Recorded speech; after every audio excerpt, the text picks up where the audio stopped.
Welcome to The Point of View. This is your favorite current affairs show on television here on City TV. The Point of View picks the right topics, we get the right guests, and ask them the relevant questions on issues that matter to you. It's an interactive show. Tonight, you can get in touch because we're looking at a group that is staging a demonstration, a two-day demonstration. The group is called Arise Ghana, and they've captioned the demonstration Krom Ayɛ Hye. So tonight, to try and test the pulse, how hot is town?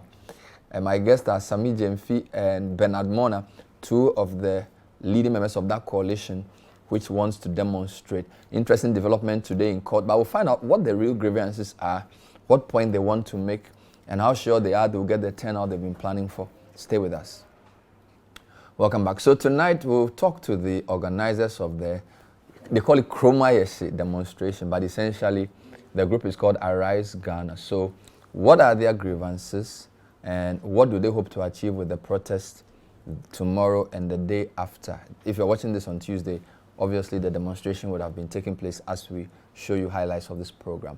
But there was a significant development in court because the protesters and the police had been in a tango over the time for the demonstration. So today a high court ruled that they could do the demonstration but had to end at 4 p.m. Let me take you quickly to that report.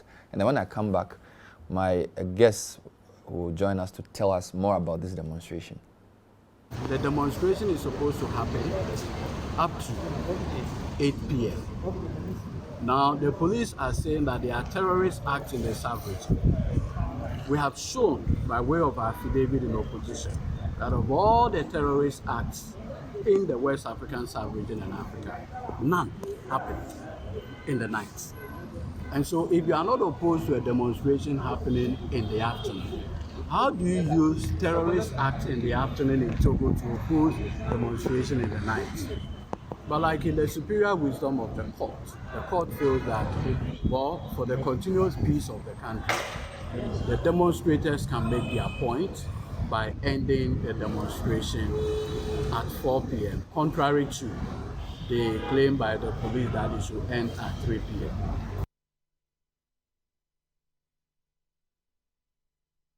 Welcome back. So tonight we'll talk about the demonstration. Just to give you a quick overview of what's been happening around the world. We've been just asking since March, which you really would consider to be the turning point of global economics since the Ukraine conflict somewhere in February, which demonstrations have held. So in England, thousands of people gathered in London to protest against the government's lack of action in tackling what they call the cost of living crisis. And this was around 18 June.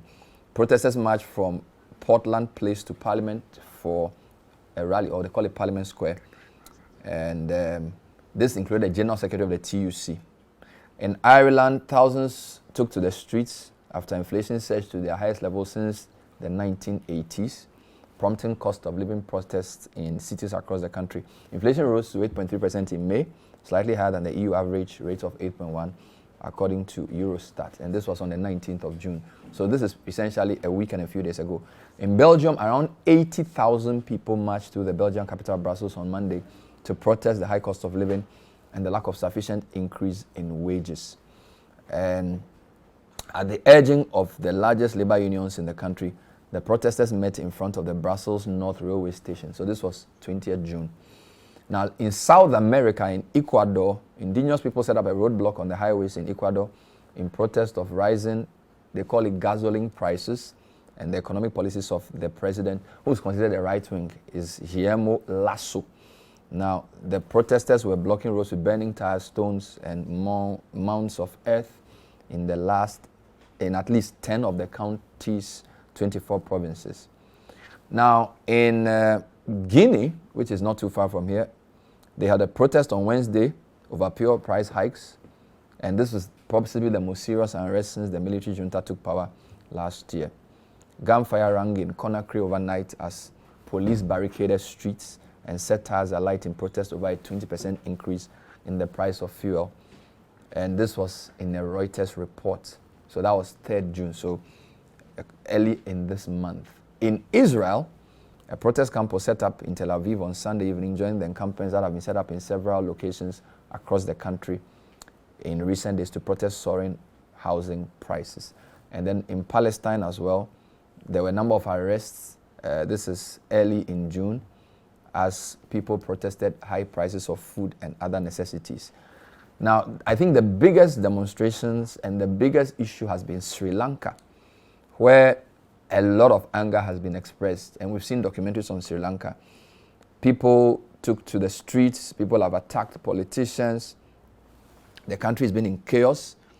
And the country has 22 million people. They've had a devastating economic crisis. And essentially, there are shortages and widespread queues for many things. And there have been many anti-government protests in Sri Lanka. So they are going through shortages and all kinds of things. And this started a few weeks ago. And then, of course, in Spain, over 150,000 farmers and ranchers and hunters marched through the streets of Madrid to protest their government's failure to tackle prices. So a couple of things you notice. All of these protests have been about cost of living. There's only one African country I've seen in this list for now. And it seems as if it's either the labor unions or farmer groups. So in Ghana, who are behind this demo? Let me start with Bernard Mona. He is one of the conveners of the Arise Ghana. Bernard, great to have you. Bernard, good to be here. My namesake wearing a different color. I'm not sure what this is. Is it like a kente or war dress with black? What's going on with the dressing? The economy of Ghana is in red. Okay. And citizens are red-eyed. Okay. And so we must represent the fact that things are not good. I've heard you say that Krom Ayɛ Hye. I turn it the other way around. Krom Ayɛ Hye. It's not Krom Ayɛ Hye. Krom Ayɛ Hye. And everything is running amok.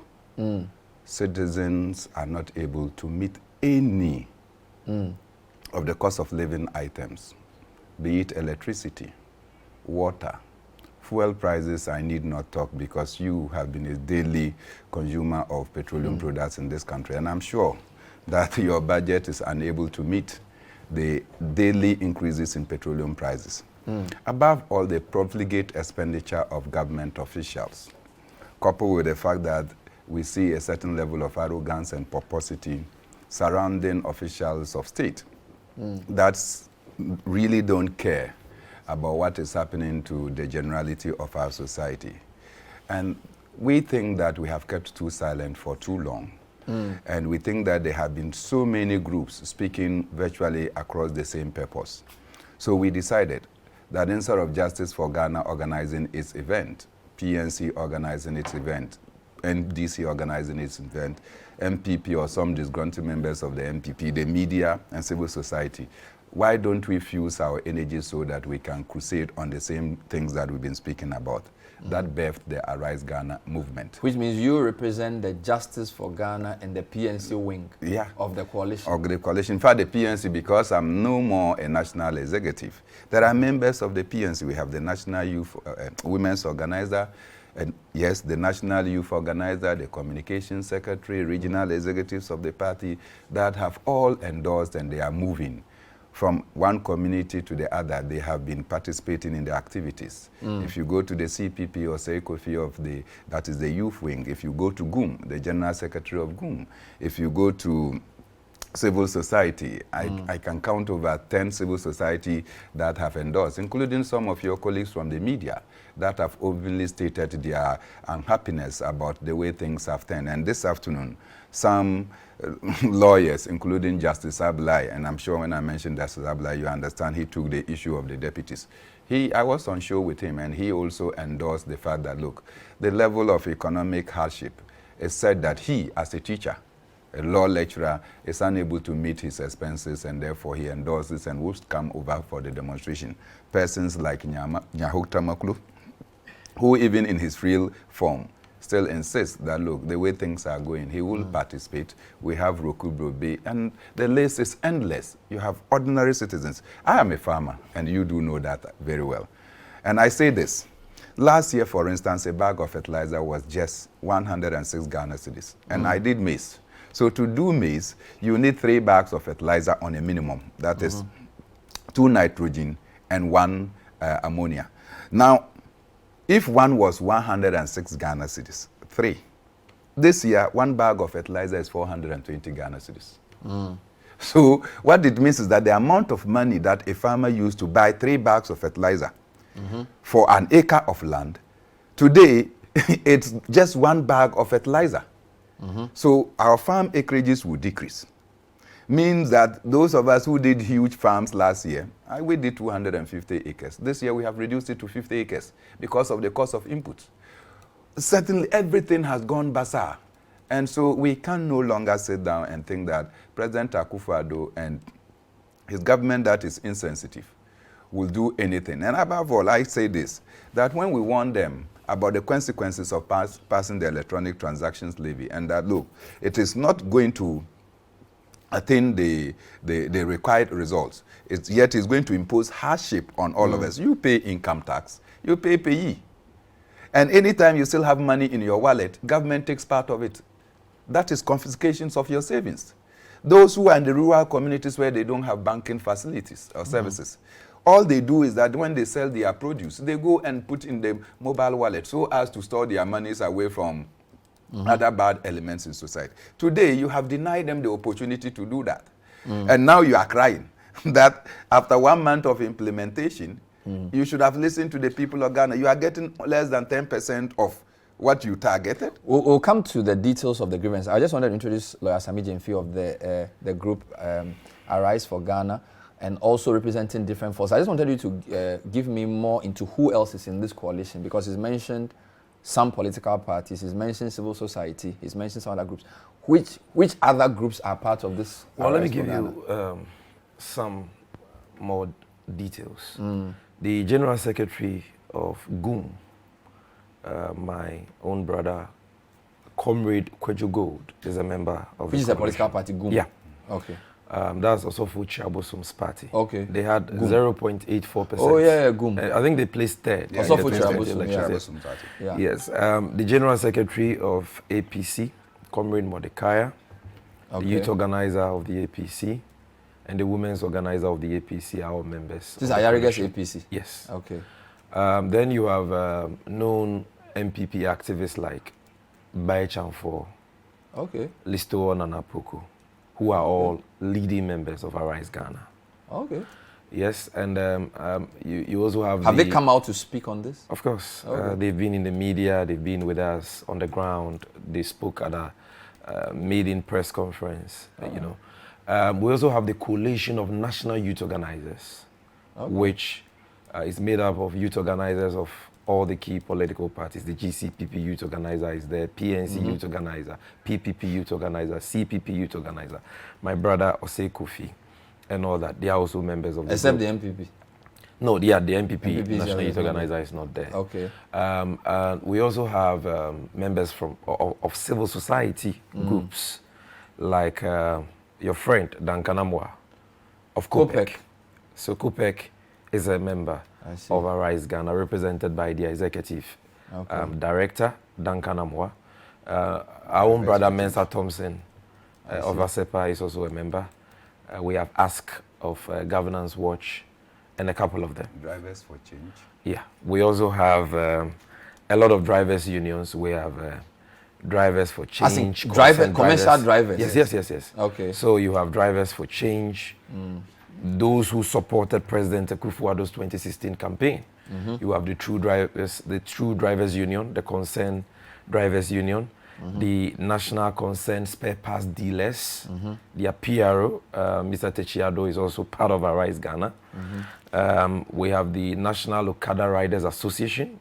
They are part of Arise Ghana. Okay. We have the Fishermen and Fishmongers Association. You will see all of them at tomorrow's historic demonstration.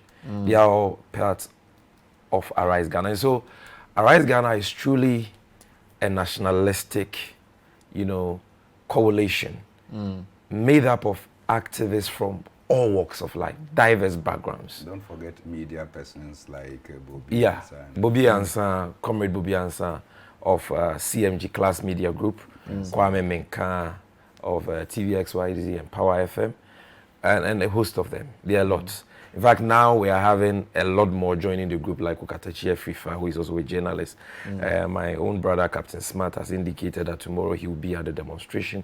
And so we have this. Are you this surprised group, that some of the larger groups like TUC, GUTA, GNCCI, TEU, NAGRAT, and those guys have not joined because they seem to be, for want of a better, the leading labor unions. And labor in some of the countries I listed before you came on, some of them have been led by labor. Yeah. Some have been led by civil society. But are you surprised that not even one of the worker groups has joined? Well, it's not about joining, it's about partnership and collaboration. And that partnership and collaboration comes about upon or after consultations and engagement with these groups. We've had limited time, to engage various groups and to make them see reason why they must join this coalition. We've not had the opportunity to meet the TUC and the other large, renowned labor organizations you have mentioned. But Arise Ghana is not just going to be a 9-day wonder. It is not an ad hoc thing. We are determined to champion a relentless advocacy and nationalistic mobilization that will bring about the changes we are all yearning for. That will demand accountability from the duty bearers of today and ensure that we have a paradigm shift in the governance and the affairs of this country. And so after this first demonstration, which is just the first of a series of demonstrations that will be organized and other activities will be organized, we will be engaging a lot more stakeholder groups. Not just the groups you mentioned, but even religious groups. We've engaged the chief priest, in the Ghana area, the Wulumos. And I can tell you for sure that tomorrow, the Lakpa Wulumo and a host of other Wulumes will be at the demonstration in their official regalia. We are going to have, we've engaged the Depot traditional group in Adan, and they have accepted to be part of the demonstration. So is this one demo, or they'll be doing different demonstrations in different places? No, it's one demo. They'll One be part demonstration of together. the 2-day demonstration starting tomorrow, Tuesday. 2 days? 2 days. Both in Accra? Both in Accra. I see. Tuesday and Wednesday. And when we are done, we will immediately announce the date for the next demonstration. And before we hold our demonstrations, we normally precede that with community engagements like we have done in the Eastern case. And so we will be engaging various communities, various groups, and stakeholders with the aim of expanding the representation and also the numerical base of the group. So we'll come to the grievances, which I believe will be the second part of the show. I just wanted to clarify a few things. So in terms of what the police have agreed with you in court, is it clear that the demo starts at 8 and ends at 4? Is everybody on the same page on that? Not at all. So what's the position? First of all, let me clarify this. People are not aware, but let me put this on public record. That the real intention of the Ghana Police Service, led by the IGP Dampare, was to stop the demonstration scheduled for tomorrow and Wednesday. But they decided to use the closure time of 10 p.m. as a small screen to pursue this agenda. And the reason why I say so is that they filed this application in court, served my brother sitting here, some of us were not served, issued a press statement announcing the fact that they had filed the action and indicating that the matter will be heard today. Now, Bernard, can you believe that today, when the matter came up for hearing, the police applied to the court for the matter to be adjourned because they were not prepared to move the application? I see. And the court actually had to hear arguments from counsel on both sides on that application and ruled against the police that the court was not prepared to postpone the hearing of the application. Because had the court postponed the hearing of the application, the police would have said, look, the matter of your location and route is sub judice, and in view of that, you cannot proceed with the demonstration. They just wanted to frustrate innocent citizens who are only interested in exercising their inalienable and constitutionally guaranteed right to demonstrate against hardships, against corruption, against the naked thievery going on in our country. So that was a major victory for us, and we are happy with the decision of the court to hear the substantive application today and to rule on same. Fortunately, the court has given us the green light to proceed with the demonstration. The court, however, directed that the demonstration be held between the hours of 8 a.m. and 4 p.m. And on the routes proposed by the police. That is where we disagree with the court, respectfully. We are law-abiding citizens.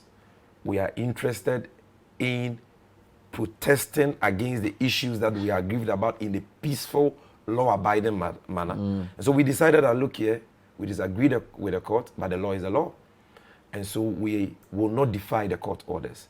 But we know that if you are dissatisfied with the court order, what is required of you is to file a notice of appeal, and pending that appeal, file an application for stay of execution. So today, I can confirm to you that our lawyers, in fact, lawyers for Comrade Bernard Mona, have filed a notice of appeal, appealing the decision of the High Court to limit the duration of the demonstration. Because we've read the Public Order Act inside out, and we do not see anywhere that either the police or the courts. So let's take a giving breather. that power. When we come back, Clara, so you've given that notice, but the demonstration starts tomorrow. We'll try and find out what that means for the demonstration. We are here with some of the leaders of Arise Ghana Demo, and they are hitting the streets tomorrow and Wednesday. We want to understand some of the grievances and to gauge the level of interest. We'll be right back. Stay with us. Welcome back. Tonight on The Point of View, we are talking to organizers of the Arise for Ghana demonstration. They call it Krom Ayɛ Hye. And to make the point, Bernard Mona is in a red beret and a red bed sheet. And Sami Jemfi is also here. They are part of the demonstration. So just to clarify, you disagree with the court, but you will abide by the rules. You've also given them an indication that you don't agree with the time. No, what I'm saying is that they secured an order. We filed a notice of appeal and an application for stay of execution, meaning that the order they have secured from the High Court cannot be executed. But you've given them a notice of stay of execution? Yes. We have filed it. An application for stay of execution, and we have served them. When the bailiff tried serving them, can you believe what he was told by police officers? Serving the uniform? police? Yes. They said that they have been given a directive that no police officer should take any process from any officer of the court. But has the court confirmed that they've received it? The registrar of the High Court actually provided a cover letter for the process so that the police would know that it is coming from the right quarters. But this is what I'm saying. They got an order restricting the duration and the time. We have appealed that decision and filed a stay of execution. And per our understanding of the law and the legal advice we have been given by our lawyers, it means that the status quo remains. The order they have secured from the High Court is arrested in effect by the processes we have filed. And so we intend to embark on the demonstration as planned. And I can tell you that, yes, tomorrow, between the hours of 9 a.m. in the morning and 12 p.m., people from different parts of the country will be converging at the Kwame Nkrumah interchange for this mammoth, this historic. So what about the route? Is the route still, because when you say the status quo, I thought the police otherwise went to court. Yeah. And they went to make something and you guys went to argue and you sort of got 50-50. Because the police wanted the thing to end at 3. You said it to end after, I think, midnight. And 10. And then the court said 4. Yeah. So if you say the status quo, which status quo? So can I? Yes, Bernard. Let's make the point that for our good intentions and readiness to work with the police for this demonstration, we notified them on the 1st of June. And you know that we needed only 5 days. So that's almost 27 days. Yes. Yeah. We notified them on the 1st of June. When the Greater Accra decided to write a letter above their remit, and we gave them a response, the IGP took the matter from the regional command and said we should come and deal with it at his quarters. We got there and they said, our 48-hour non-stop demonstration, they were appealing because they did not have the needed personnel and logistics to support it. Okay. Then we had to meet with members of our group and decided that, okay, we will not do a 48-hour non-stop, meaning we're going to sleep over. So we will terminate at 10 p.m. The police were the ones who said we should go and write back to them now reflecting the new agreements that we have had with them. Okay. And we did. That was on the 8th. On the 13th of June, the police came back to say that they were happy with our cooperation and this is what they have been looking for with citizens. But they will still insist that traveling into 10 p.m. we should bring it down. We were busy doing our community engagements. I did not have time to do anything. And at least we met and were deciding what response we should give them. On the 20th, I was called that they are looking for me with a letter. When we took the letter, I think the letter came on the 22nd. The letter was saying that because we are not responding to them and they got verbal communication from us, they are heading to court. Then Wednesday, Sami and other people went to meet with the police, and this time they met with the Director of Operations of the Ghana Police Service. And they all agreed that the time should now be reduced from 10 p.m. to 8 p.m. All these, in a joint meeting? In a joint meeting with the police. Okay. We agreed at the 8 p.m. and we left. On Thursday, I got a call from someone. And many people have been calling me, trying to meet me. I also had ordered some things online. So when they called me, I said, okay, come and meet me. They met me at Osu, only for me to realize that it was somebody that said he was a bailiff from the court. I took it, and it was. So immediately, I spoke to the team. We got to our lawyers, only to realize that the processes and the documents they gave us, a page was missing, which base was to tell us when the court will be moved.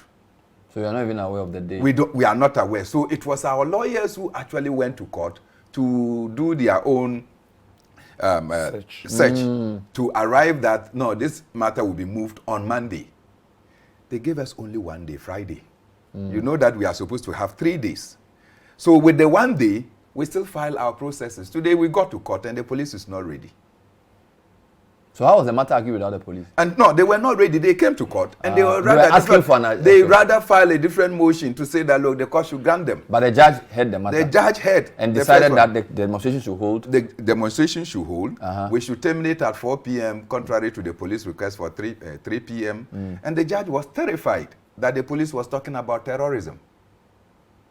As in, the police argued that... Yeah, because Bernard, the main reason why the police is opposing or has been opposing our routes and the duration of the demonstration is on the basis of what they call terrorism threats in the sub-region. And we have told them that, look, there has not been any terrorism attack on the back of a demonstration. Not one in the sub-region. Number two, all the terrorism attacks you are citing, Mali, Guinea, Burkina, happened during the daytime and not in the night. In fact, Togo, recently Togo, it was in the daytime. And we said, look, our demonstration is not in the night. Once upon a time, the police allowed and provided security for a demonstration in the night, a demonstration led by celebrities against the then Doomsor situation in 2015. The vigil, the Doomsor vigil. Exactly. Led by celebrities like Van Veka, Yvonne Nelson and all that, and supported by the MPP. We are not demonstrating in the night. We are starting at 12 p.m. and we hope to congregate until 3 p.m., move at 3 p.m., which is still daytime, get to the Flagstaff House between 3:30 and 4 p.m., which is still daytime. The only reason why we anticipate that the demonstration may stretch into the night is because of the large size of the Arise Ghana coalition and the different groups represented and the speeches they will be delivering. And we've told them that with about 30 groups constituting this coalition, even if each group will elect a representative to speak for just 10 minutes, it means that the end point speeches may take minimum 3 to 4 hours. Is there a plan to present some... We are not presenting anything. Tomorrow you we are are not not presenting presenting anything. We are not presenting anything to the president. It is on so it will be Wednesday. speeches. It is a Wednesday, the second day, That you will then that will be present. presenting a petition to the Parliament of Ghana. Okay. You understand? Okay. So we explained to them that we are not doing the demonstration. But if you're not presenting to the president, why are you going to the Jubilee House? Because they are the people we are protesting against. The buck stops with the president. He is the head of the executive. And he and his vice, Alhaji Bawumia, are those responsible for the problems plaguing us today. Take, for example, the issue of persistent hikes in fuel prices. One of the factors that has accounted for that is the imposition of crippling taxes like the sanitation levy, the boiler tax of 10 pesos on every liter of diesel and petrol. One of such policies is the extension of the special petroleum tax, which had a sunset clause and was supposed to expire in the year 2017. In fact, the reasons that led to the introduction of that tax no longer exist. Because as you may recall, that special petroleum tax was introduced in 2015. At the time, the international market price of crude was declined below $50. The benchmark price. And so it was to shore up revenue so that government could get money to support the budget. Today, the international market price of oil has gone up far above government projections, and we are making huge windfall profits. Why must we still pay a special petroleum tax? Why must we still pay a boiler tax? President Kufuor, President Mills, President Mahama dealt with sanitation issues without resorting to the imposition of any sanitation levy on the price build-up of fuel. And we are saying that in this difficult time, when responsible governments of other countries are thinking about ways to subsidize fuel, cushion citizens, support businesses, this is not the time for us to be paying these crippling taxes on top of COVID levy. Check around the world, how many countries have, which country has imposed a COVID levy on their citizens? We are paying COVID levy of 1% on VAT. That is a VAT flat rate. We are paying a 1% COVID levy on the NHIL, which is also VAT. Double jeopardy. And we are paying taxes like the price stabilization and recovery levy on fuel commodities. Yet we do not see government make any effort to stabilize the price of fuel. In the last 5.5 years, they have accumulated over 3 billion cedis per the conservative estimates of ASEP in price stabilization and recovery levies. What do you say to the fact that we have a fiscal challenge? They need to balance their fiscal so they can get access to the international market. If you look at the numbers, it's looking very poor. So it seems as if when in March the finance minister announced a lot of measures, it was very clear that the fiscals were not balancing. So they need money. My brother, so is the imposition of a boiler tax the way of raising revenue to support your budget or your economy? All these taxes on the price build-up of fuel have their specific intended purposes. You understand? And none of that has anything to do with the suggestion you're making. And so we are saying that this is not the time Ghanaians should be paying all these taxes. From 14 Ghana cedis in 2016, today a gallon of diesel is being sold at 61 Ghana cedis. We are not saying that prices shouldn't go up, but look at the quantum leap. Look at the astronomical jump. Compare us to our peers. Why are we having this situation? Because of these insensitive policies and these crippling taxes on the price build-up of fuel, and also because of the failure of the Vice President, the Minister of Finance, the Economic Management team to stabilize the cedi. Because the free fall of the Ghana cedi is one of the major factors why fuel. So if I get it right, the first reason is economic. Cost of living, fuel prices, cedi depreciation. That's the leading driver of this protest. Because today you go to the market and an local of Gary, which used to sell at 5 Ghana cedis, is selling at 12 Ghana cedis. A bag of maize, which used to sell at 170 Ghana cedis, the big size, is today being sold at 700 Ghana cedis. In some places, 750 Ghana cedis. A bag of sachet water, which used to be sold at 1 cedi 50 pesos, is today being sold at 8 Ghana cedis and so on. You check the price of cement from 28 Ghana cedis in 2016, now 62 Ghana cedis. Check building materials. Everybody is suffering. We are not seeing any commensurate increases in incomes. Inflation is hovering around 27-28%. When in the history of this country did we see this level of inflation? And yet, the president is not showing empathy. He's not leading by example. He is not cutting his coat according to the size of his cloth. He's living large, like an Arabian king, globe-trotting in hyper-expensive and ultra-luxurious jets that cost the poor taxpayers of this country a whopping $20,000 per hour. Look at the amount of monies that have gone down the drain. Eugenia's response to that claim by Okujetua Black. That was a pathetic, response that we need to treat with the contempt it deserves. because anybody can go on the website of Boeing 737 or Airbus and check the specification of the jets President Akufo-Addo has been renting and the commercial airfare. And in fact, most of the estimates our brother Blacko has been making are very conservative estimates. And so if they claim that the figures we have put out there are not true, they should provide the accurate figures. Is it not true that in only 9 months, per documents presented to the Finance Committee in 2019, this president wasted a whopping 63 million Ghana cedis, equivalent to 630 billion on foreign travels alone, and another 23 million Ghana cedis on refreshment? Look at the way they have used COVID funds, managed COVID funds. You tell us that you spend a whopping 42 million Ghana cedis, equivalent to 420 billion OCDs on hot meals, kinky without fish and rice without egg. So that's You distribute. That's obviously going to be probed by the committee in Parliament, because We are obviously demanding for there is that a bipartisan dispute probe. on that. Because you know that he did not account for that. He told Parliament that in total we've had 19 and we spent 12.8. So the Which is not true. So Parliament will because probe we that. only got 19 in 2020. In 2021, his own budget says I'm that sure Parliament- we got 6.5. I'm sure the committee. Billion, So if I just get it right, so the economy is number one, but you're also saying that the behavior The of first one government is the economy. Yes. The second one is the obnoxious e-levy, which to us amounts to broad daylight The robbery. economy issues. The third one has to do with the refusal of this government to account for their utilization or expenditure, COVID-related expenditure. The fourth one has to do with efforts by this government to reintroduce the obnoxious EJAPA. I call it the It's Ejaponi a bill. tall list. I'll come back. And there are only 5 issues. And Okay, of course, so the what's number 5? The fifth one has to do with the grabbing of state assets, key among which So there's the is the Achimota Forest so Reserve economy, lands.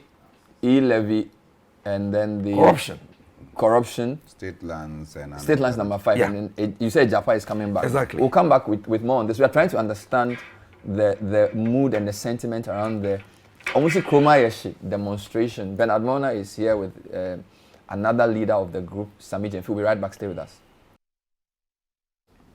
Welcome back to The Point of View. Here are a few comments on this demonstration. Bernard, good evening. Tomorrow is the day of reckoning against the reckless and wanton dissipation of state resources at the expense of priority-based projects which should be embarked on by this government. Government has indeed reneged on its fiduciary responsibilities, which it was voted in to engage. David Edu, Tema West constituency. Looking at the decision of the police, it's likely they don't feel the pain the Ghanaians are facing. This is from Habibu.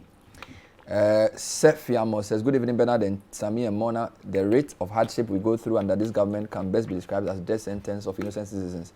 To feed twice a day has become a challenge, not to talk of fuel.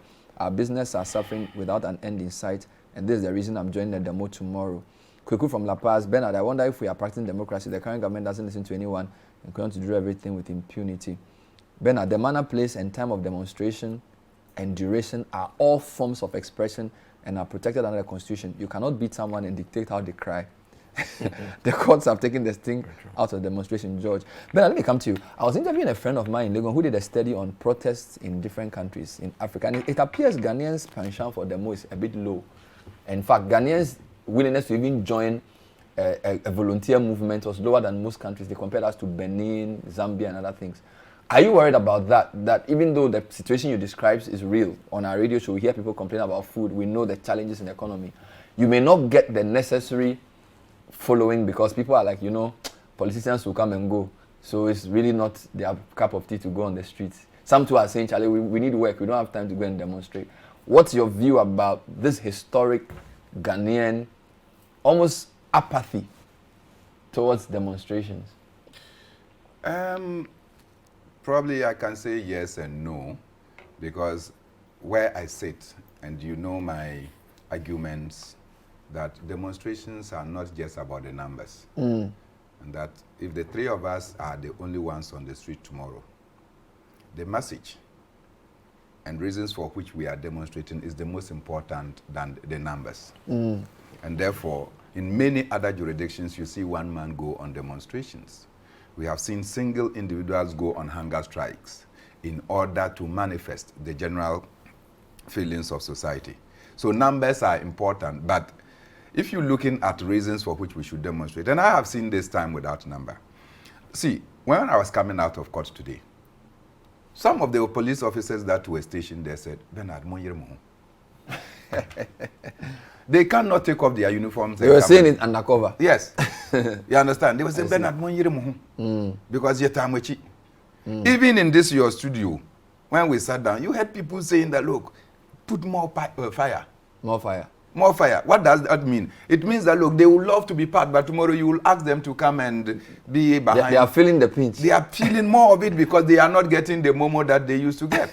You understand? They cannot participate because they have to go and eke out a living somewhere, and they don't control their jobs. And so if you have to go and work somewhere and then you have to be paid, and then at the same time you have to go on some demonstrations, which you feel that should impact on your life. So you can see that it's an issue of chicken or egg and chicken situation.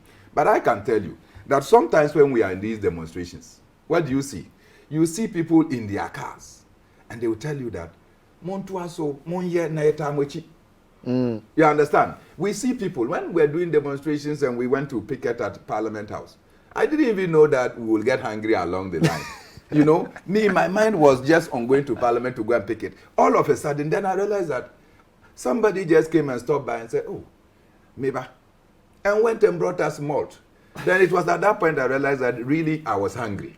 Then people started, they brought us kenke and you were eating it on TV. I was eating before I realized. Lying in the green grass of your Parliament. people came and then they started. So people volunteered to give us water, to give us food to eat, and what have you. They could not come, but you see, they feel it and they want to participate. So it's not all the time that when you don't see the numbers, but I can show you that tomorrow the numbers will come. Sammy, what do you think about the fact that people are a bit fatigued of politicians, and that even though the issues we've raised are legitimate, there's a bit of saying that, oh, this is the most NDC guys. Because but tomorrow you'll be hosting a morning program, isn't it? Obviously, it's the two leading parties that are able to rally the numbers.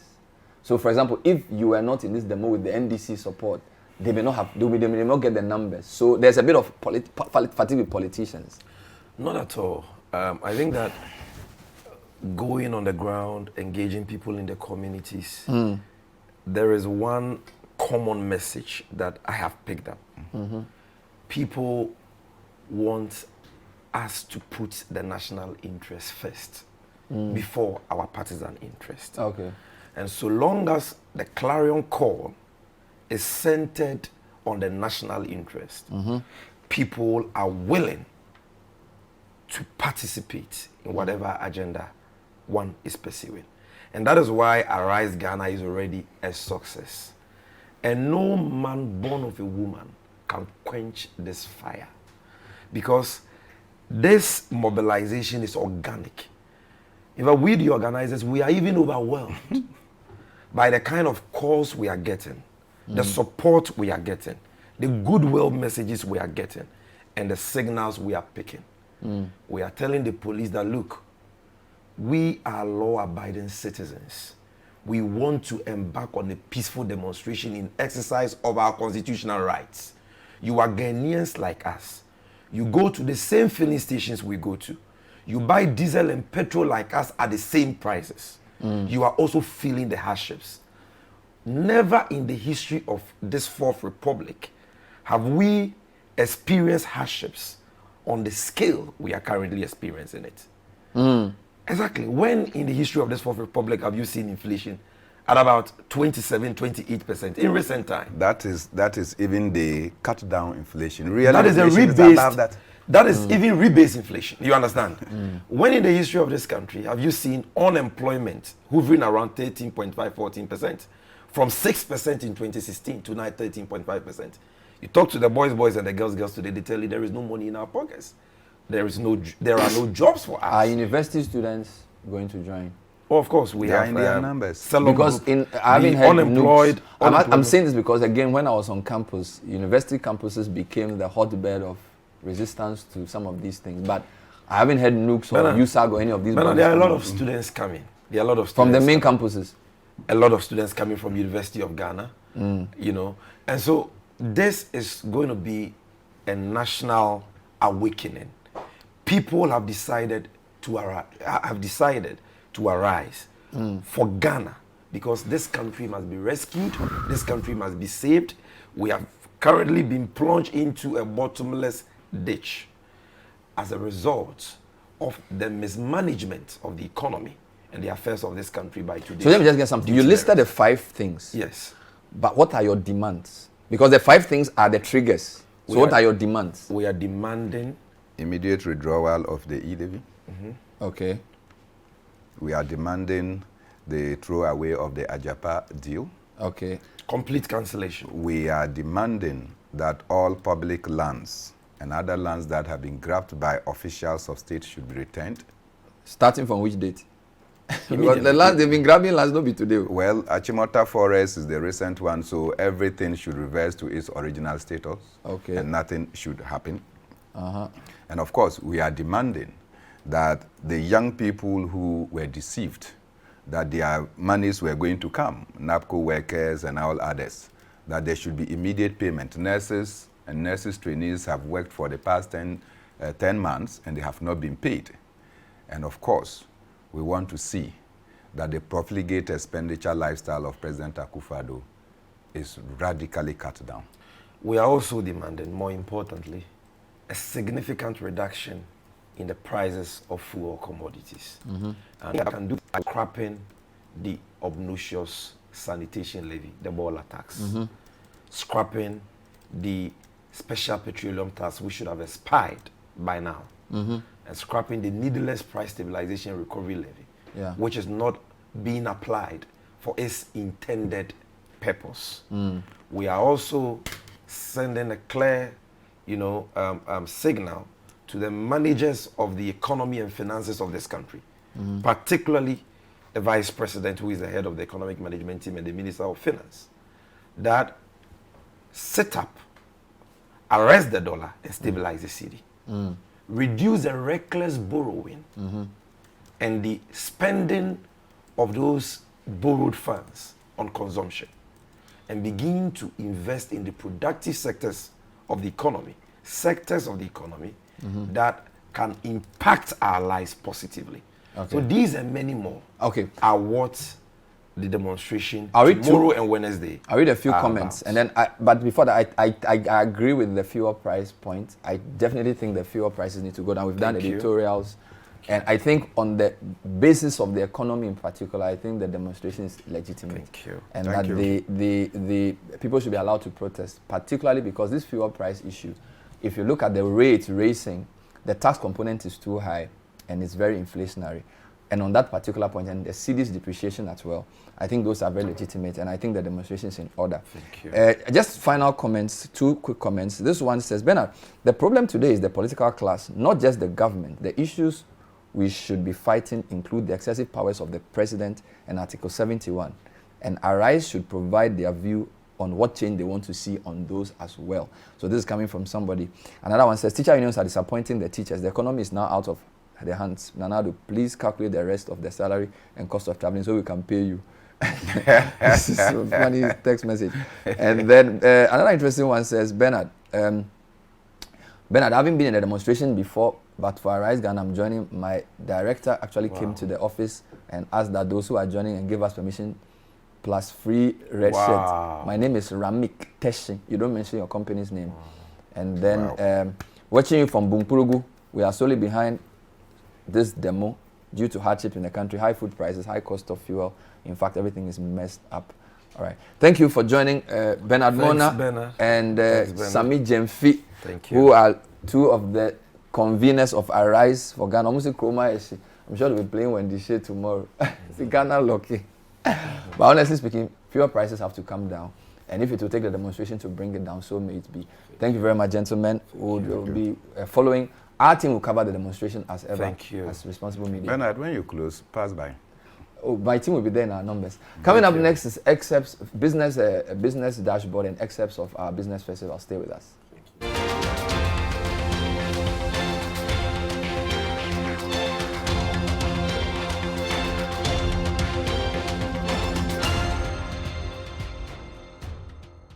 The Point of View is brought to you by Bell, Chill and Win. Bell, Chill and Win. Everyone is a winner. Bell Mixers. Bell Mixers. The taste of adventure. Kel Charcoal Toothpaste. Kel Charcoal. Happy smile.